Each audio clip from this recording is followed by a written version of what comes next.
यीशु ने कनानी स्त्री को कुत्ता क्यों कहा? पिछली आयतों में यीशु ने सिखाया था कि कोई भी भोजन अशुद्ध नहीं होता और ना ही भोजन से कोई अशुद्ध होता है।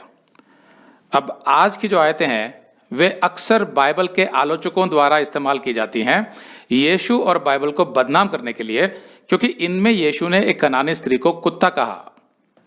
अब जाहिर है जिनको बाइबल समझनी नहीं है, सिर्फ आलोचना करनी है, वे ना तो आयतों का संदर्भ समझना चाहते हैं और ना ही बाइबल की पृष्ठभूमि अर्थात बैकग्राउंड।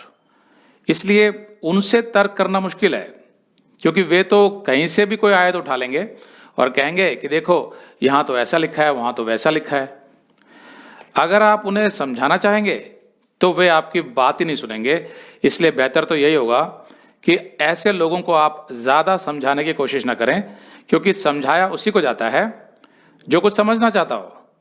और वैसे लोग प्रश्न भी कुछ जानने की इच्छा से ही पूछेंगे आपसे, और जब आप उनका उत्तर देंगे तो वे ठंडे मन से उसको पूरा सुनेंगे भी। उनको आप समझाइए। तो इस अध्याय में हम पढ़ेंगे कि यीशु पूरे जगत का उद्धार करता है, केवल इजराइल का नहीं, जैसा बाइबल के आलोचक प्रचार करते रहते हैं एक आध आयत यहां वहां से उठाकर। मत्ती 15:21। यीशु वहां से निकलकर सूर और सैदा के देशों की ओर चला गया। ये दोनों इलाके अन्य जातियों के थे जो इजराइल की सीमा के पास वाले क्षेत्र के थे। सूर गलील प्रांत से, जहां का यीशु था, वहां से करीब 35 मील दूर था, और सैदा गलील से करीब 60 मील दूर। मरकुस 7:24 के आधार पर यीशु ने वहां एक घर में प्रवेश किया था और किसी कारणवश वो नहीं चाहता था कि कोई भी जाने कि वो वहां पर है।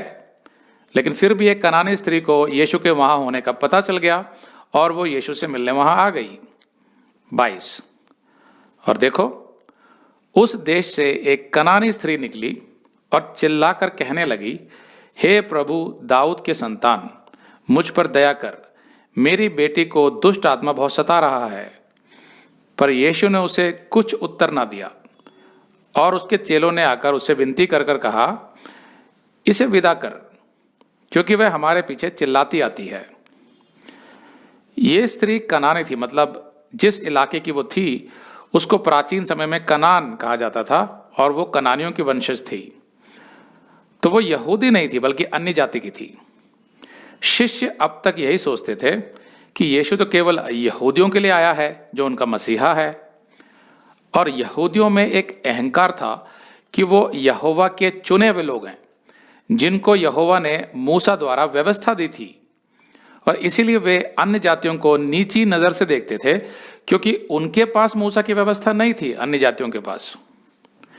यहूदी सोचते थे कि उनका मसीहा सिर्फ इजराइल के लिए आएगा, लेकिन ऐसी कई आयतें हैं पुराने नियम में जिनमें स्पष्ट रूप से लिखा है कि परमेश्वर का पुत्र अन्य जातियों के लिए भी आएगा। जैसे यशाया के माध्यम से परमेश्वर ने भविष्यवाणी की थी, जिसको मत्ती ने लिखा, मत्ती 12:18, कि देखो यह अर्थात यीशु मेरा सेवक है जिसे मैंने चुना है, मेरा प्रिय जिससे मेरा मन प्रसन्न है। मैं अपना आत्मा उस पर डालूंगा और वह अन्य जातियों को न्याय का समाचार देगा, और अन्य जातियां उसके नाम पर आशा रखेंगी। अगर आप ये संदेश पूरा देखना चाहते हैं तो आप इसे हमारे वेबसाइट hindiBiblestudy.com पर देख सकते हैं। यह वीडियो हमारे अप्रैल के वीडियोस में अपलोड किया हुआ है, तो जिनके पैकेज में भी अप्रैल का महीना है उनको ये वीडियो उनके माई अकाउंट में अप्रैल के वीडियोस में मिल जाएगा। अगर आप हमारे वीडियो फोन पर देख रहे हैं तो अच्छी स्पीड के लिए कृपया गूगल क्रोम या मोजिला फायरफॉक्स ब्राउजर इस्तेमाल करें। तो इनको डाउनलोड करने के लिए आप प्ले स्टोर में जाएं और ऊपर गूगल क्रोम टाइप करें, फिर आप गूगल क्रोम ब्राउजर पर क्लिक करें और उसे इंस्टॉल करें। ये एकदम फ्री है। इसी तरह आप मोजिला फायरफॉक्स टाइप करें, फिर आप मोजिला फायरफॉक्स ब्राउजर पर क्लिक करें और उसे इंस्टॉल करें। यह भी एकदम फ्री है।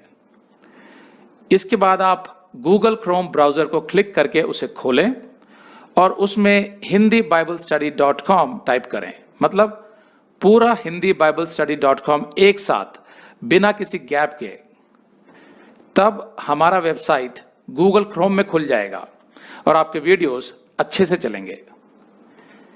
इसी तरह आप मोजिला फायरफॉक्स ब्राउजर भी क्लिक कर सकते हैं और उसमें भी बिना गैप के hindiBiblestudy.com टाइप कर सकते हैं। उसमें भी हमारे वीडियोस बिल्कुल आराम से चलेंगे।